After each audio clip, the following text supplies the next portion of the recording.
যিশু আজকে নতুন আবার একটা ভিডিও নিচ্ছি আপনাদের সামনে। ভিডিওটা শুরু থেকে দেখতে থাকুন।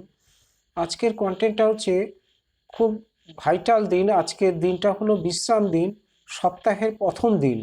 মানে এই দিনটাতে প্রভু মৃত্যু দেহ রেখেছিলেন, ক্রুশারোপিত হয়েছিলেন শুক্রবার, আর আজকে হলো রবিবার, মানে বিশ্রামবার। আজকে প্রভু মানে কবর থেকে বেরিয়ে এসে পুনরুত্থান হয়েছিল।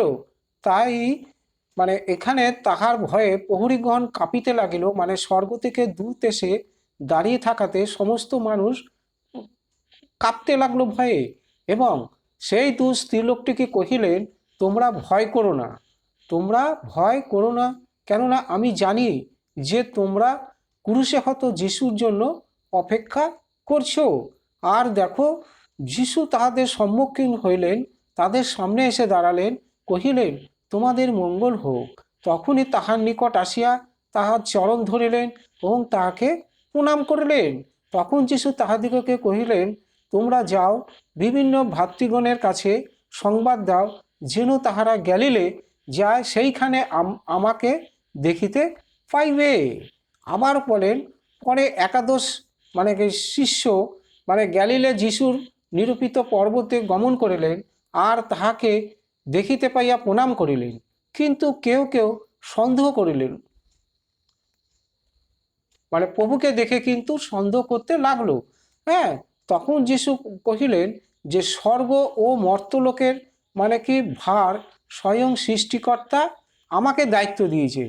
বলছে স্বর্গ পৃথিবীতে সমস্ত কর্তৃত্ব আমাকে দত্ত হইয়াছে, মানে সমস্ত ভার দায় দায়িত্ব প্রভু শিশুকে দিয়েছে। তো অতএব তোমরা গিয়া সমুদয় জাতিকে শিষ্য করো, পিতা পুত্র পবিত্র আত্মার নামে তাদেরকে বাপ্তাইজিত করো, মানে বত্তিস্মা দাও, এবং আমি তোমাদিগকে যাহা যাহা আজ্ঞা করিয়াছি সেই সমস্ত পালন করিতে তাহাদিগকে আজ্ঞা দাও।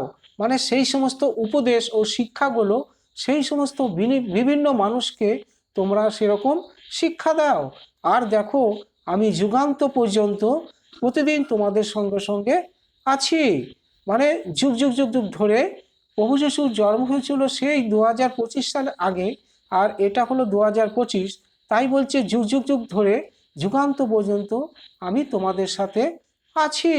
তাই প্রভু এই রকম জ্ঞানের আলো, উপদেশ, সৎপথে চলার পরামর্শ সমস্ত কিছু দিয়ে এবং মঙ্গলময় আশীর্বাদ করে আস্তে আস্তে শিষ্যদের কাছ থেকে দূরে সরে যেতে লাগলো, এবং আস্তে আস্তে আবার স্বর্গধামে উপনীত হতে লাগলো। মানে প্রভু যিশুর পুনরুত্থান, স্বর্গধামে উপরে উঠে যাবে, ঈশ্বরের ডান দিকে সিংহাসনে রাখা আছে, সেখানে গিয়ে বিরাজমান করবে। তাই শাস্ত্রের বচনে যা লেখা আছে কার্যক্ষেত্রে কিন্তু তাই হবে। 19 থেকে 20, 20 থেকে 19 এরকম হবে না। যা হবে, যা লেখা আছে তাই হতেই হবে। তাই মনুষ্যপুত্র প্রভু যিশুকে হত হয়েছিল যাতে পৃথিবীর বুকে বসবাসকারী মানুষ প্রভু যিশু মাধ্যমে পরিত্রাণ পায়, পাপ অপরাধ থেকে মুক্তি পায় এবং নতুন জীবন ফিরে পায়, সমস্ত রোগব্যাধি দুঃখ কষ্টর হাত থেকে যেন সবাই ছুটকারা পায়। তাই প্রভু যিশুকে ক্রুশারোপিত হতে হয়েছিল পৃথিবীর বুকে বসবাসকারী সমস্ত মানুষের পাপ অপরাধ নিজের স্কন্ধে তুলে নিয়েছিল। আর এই রকমই কিন্তু প্রভুর পুনরুত্থান হয়েছিল এই বিশ্রামবার, সপ্তাহের প্রথম দিন রবিবার।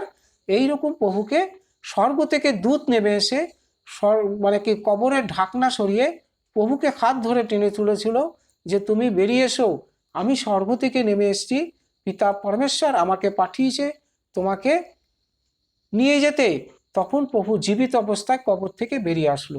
তাই আজকের দিনটা খুব পবিত্র দিন, বিশ্রামবার। এই জন্য সারা পৃথিবীময় এই রবিবারটা ছুটি থাকে, মানুষকে বিশ্রাম দেয়।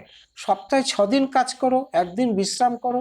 এই রোববারটা হলো বিশ্রামবার, বিশ্রাম দিন, সপ্তাহে প্রথম দিন। এই দিন খুব পবিত্র দিন, সমস্ত মানুষ এই দিনটা মেনে চলে। হালেলুয়া। তাহলে আজকের কন্টেন্টটা এই পর্যন্ত। সবাইকে জয় যিশু।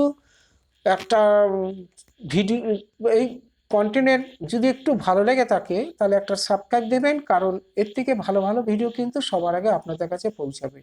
আর প্রভুর কাছে মিনতি প্রার্থনা, আপনারা সদা সর্বদা ভালো থাকুন, সুস্থ থাকুন, আপনাদের সংসারে যেন মঙ্গল হয়। সবাইকে জয় যিশু। আমেন।